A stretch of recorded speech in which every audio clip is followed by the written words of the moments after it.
What's up, everybody? This is Fred Richani of TSC Gaming here to give you guys my thoughts on Life is Strange Before the Storm, Episode 2, Brave New World. Now, full disclosure, there are going to be spoilers here, so if you have not played this prequel yet, I suggest maybe holding off. I'll tell you this so far. It's pretty damn good. It's really entertaining.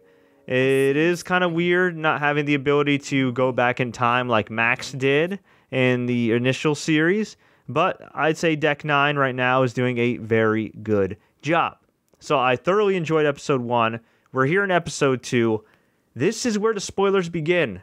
So if you did not play Episode 2 yet, or you're in the middle of it, or you don't want to be spoiled, here's your warning.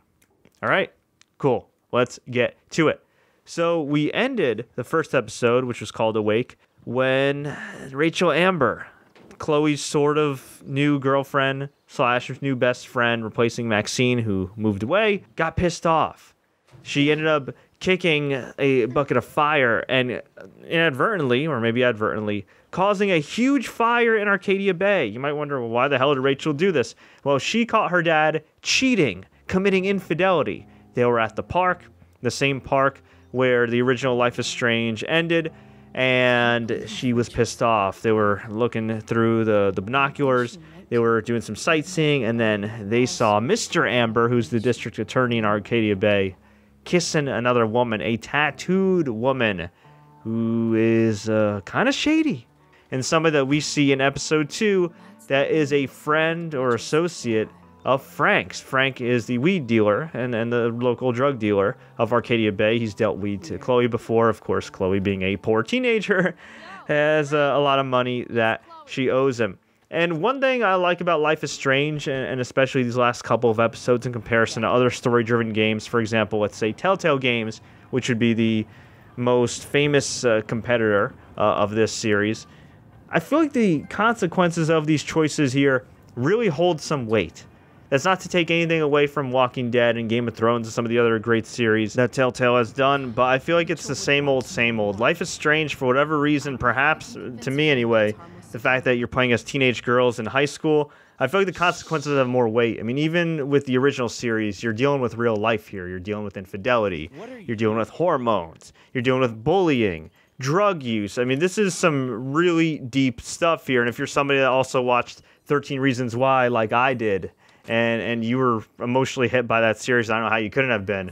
Yeah, I mean, it definitely gets close to the heart here. And there's a part of me in the back of my mind, I've played the original Life is Strange. You know it's not necessarily going to end well. This is the prequel, though. This does take place several years before Max comes back to Arcadia Bay, so who knows, we may have a happy ending. Unfortunately, in this one, we did not. Now, here's what I liked about Episode 2, Brave New World. We got further character progression of Chloe Price. She's a really deep character. She's not just some girl that's rebelling, that says cuss words. She's somebody that's emotionally distraught. She's clearly not over her dad's death. She hallucinates at times, imagining seeing him, roasting marshmallows with him. She's somebody that's very misguided, very lonely, and somebody that gets into a whole lot of trouble. And unfortunately for Blackwell Academy, they lose a bright mind in Chloe, who used to be an honor student, who just lost her way the last couple of years. And unfortunately for Chloe, Blackwell decides to just ditch her, kick her to the curb, suspend her for the whole year, which I thought was pretty lame on their part because, man, here's a girl that lost her father, has been through a lot. You would think that you would try to, you know, help her, but that wasn't the case. So I don't know if in Episode 3, Chloe's going to end up in a public school or not, or if she's just going to remain a dropout. That remains to be seen. But we continue seeing Rachel Amber develop her relationship with Chloe. They go back and forth. We even meet the family of Rachel Amber, which seems perfect on the outside, but as we know, based on Episode 1, is far from perfect on the inside, which is certainly relatable to real life. And in this episode, we once again encounter a number of different characters, including Victoria and Nathan, who, as you guys may know, play a huge part in the story down the road. And there were a few things I really didn't like about this episode. I thought if they shortened it by like a half hour, it would have been great. But perhaps Deck 9 was trying to overcompensate because there's only technically 3 episodes in this prequel, and they wanted to pack in a lot. But it was a whole lot of nothing. there's a part where you're in the junkyard and you're waiting for Frank and Rachel, and you have to find these different things to fix up this car and patch up this car, and then Chloe doesn't end up driving the car. There was the tasks you had to do at dinner when you had dinner with Rachel Amber's family, where things eventually fall apart. I'll leave it at that. But man, you go get the plates. Then you go to Mrs. Amber and ask her what she needs, and you get the silverware. Then you go get the cups. Then you ask Mr. Amber what he wants to drink, and it just drags on and on and on and on. And Life is Strange has been pretty damn good about not having these annoying-ass tasks like some Telltale games. I love Telltale, but there are a lot of times where you're just kind of walking around, and it's really awkward, and you're just kind of BSing, where I feel like Life is Strange more often than not, you're doing things of consequence. And this was probably the first time in the series where I felt like there were a couple of times where I'm really not doing anything of consequence. I found some of the dialogue a little boring. Also, too, the first time I really noticed this in a Life is Strange game, at least for me, I know some people have had issues before, the walking was a little awkward. The frame rate was a little off at times. Nothing that totally deterred me from the game, but something that hopefully they will patch up by episode 3.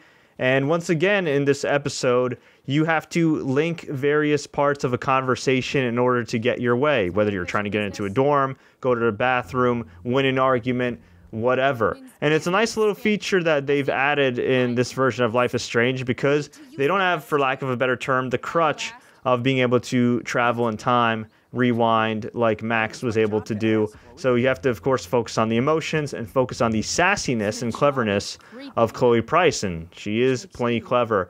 But I did, again, feel like there was a little too much filler in this episode. But the ending, definitely worth the wait. It was a huge reveal, and it's something that's definitely going to incline me to play episode 3.